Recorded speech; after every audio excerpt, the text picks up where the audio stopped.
Okay. सो काल आपण पाहिलं की ड्रॉपडाऊनचा कोड जो आहे त्याच्यावर आपली डिपेंडन्सी ही कन्सेप्ट आपण क्लिअर केली आणि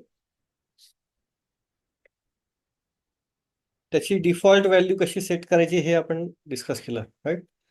सो today will see how we can see the list in a data table based on whatever class is being selected and then division is being selected, and based on that how the list gets populated. That's what we'll see. Okay, so first of all, you should be familiar with how data table is displayed. So basically we define a column here. In that column, we define which column name to be displayed, and that column name is defined in this array. So number of columns will be displayed based on this object. So if I show two objects, then the two columns will be displayed. So let's say roll number is one of the column and student name is another column. Okay. So these are displayed here. Now, React concept wise, what you need to understand is whenever standard and division both are selected, the list gets populated. So obviously, like the way yesterday we had a dependency of division ID, standard ID for getting the population of division. Same way for showing the list, we have an API which talks about dependency on division ID, right? So similar to division, ID dependency is being used while calling the API for getting the student list, right? And based on API, the API body, I am able to know which dependency I have to keep. This is the initial value 0, so it should not be equal to initial value. Then I have to call the API. So when I write this code, the API is getting called whenever the division is selected here. So Sushant, is this dependency clear to you? Yes, sir. Okay. And I hope you understand how the table is being displayed, right? So this is a column which goes to data table prop, and same way data is assigned to whatever is coming from the API. So if you look at API, the response is received.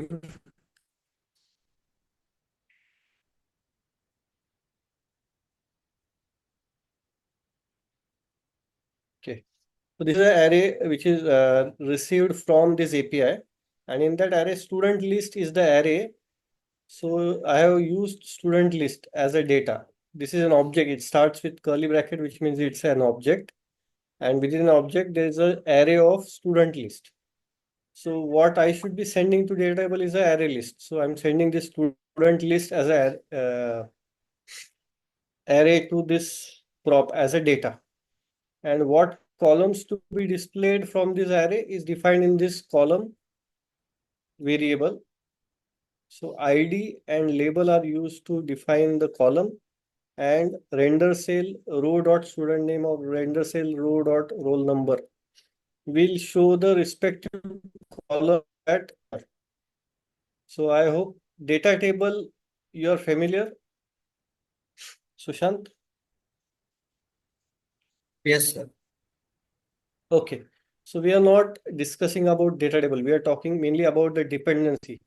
And the dependency is same as we did yesterday, that whenever we call division list, we are keeping standard as a dependent variable, and we come to know from the body. So body is standard as one of the parameter. Obviously, we have to wait for body to be populated before uh, we can call the division API. Right? Same way for calling the students based on that division, we have division in the body. If we had standard in the body, then we have to wait for standard also to come. But we have only division as a dependency. So that's what we have used as a dependency. So whenever user is able to select the division, the data gets called and it is refreshed. So if I select division, it calls the student list. This is drop down list.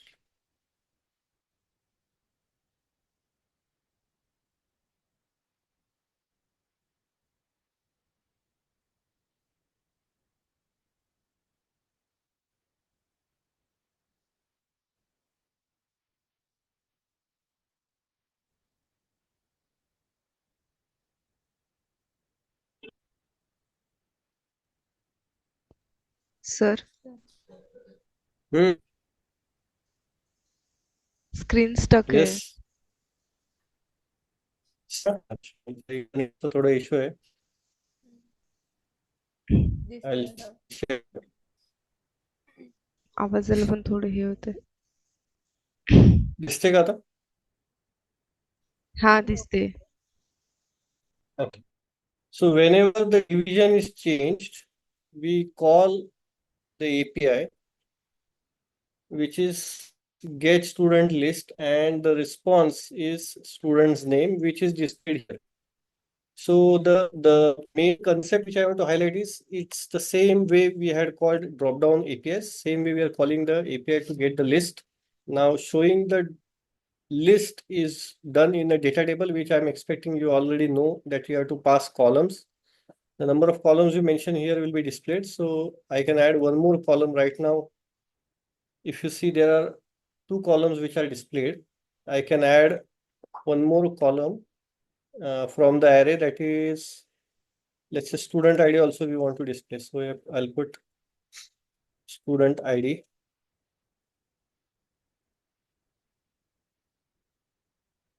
So student ID is also coming. So our main agenda is not how to show a data table. The main agenda is based on selection of a drop-down.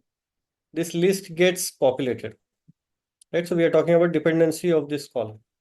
And when we check for the dependency, we also have to check if there's not initial zero, because if there's the division is not selected, then my API should not be called, right? So that is where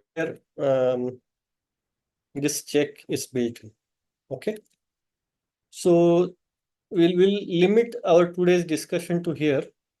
And the whole purpose of this exercise was to show, to explain you the code in terms of 5 steps, and for each 5 steps, the different React concepts which are involved, right? So I just repeat again that the first step for populating dropdown is to call API in a use effect with empty bracket. So here use effect with empty bracket is nothing but it's an event of page load. Then we got the data in store. So we are going to pull the data from store into the page using use selector. So use selector is a concept which is from Redux, which uses store to get the data from there and show onto the page. And then we declare the state variable to retain the user interaction. So state variable is another concept of React which we are using for uh, retaining the action of user on the screen, that is selecting a standard or selecting a division. And then on click of that, uh, the click event is setting that state variable. And lastly, the use selector, click event, state variable, and label. These are the 4 props which are sent to the dropdown. So dropdown is a component. Now this component is using 4 parameters. First parameter purpose is to show the list on a dropdown. The second parameter or the second prop is to allow user to click on a specific row. That event is triggered, and in that trigger we set the state variable to hold the data on which user has clicked. So it has clicked on, let's say, A division, then ID of that A division is stored in this. And then the label, like whether the dropdown is for standard or it is for division, that is stored, that name is stored under the label and that is passed through to the components. Right. So the important concepts are listed here, which you should again revise. I'm asking you to revise again because what I'm showing you is simple concept that we have a drop down. Based on drop down, the list is displayed, and most of all you know that. Okay. But if you revise these concepts, so when is session storage used, when is local storage used, what props play a role in a component, right? Then we are going to go towards a complex scenario.